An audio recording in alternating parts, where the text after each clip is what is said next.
စီဖို့ဆူတောင်းနေဘာကွာချာနဲ့မြမအလားကြည်လင်တဲ့အပြုံးတွေနဲ့ချစ်စရာမြမမိန်းကလေးရဲ့တင်ကြံမလှပလုံးနေခေါင်းထက်မှာပတောက်ပန်းတွေဝေလက်ထဲမှာငွေပလားလေးကို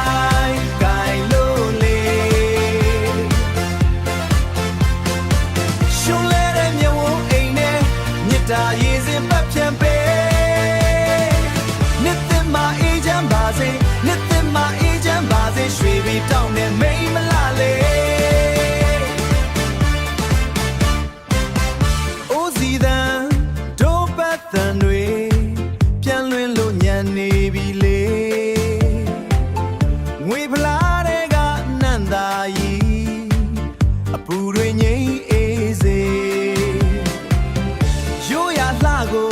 မျက်နှိုးစွာတင်ကြံကိုဆင်နွဲလာ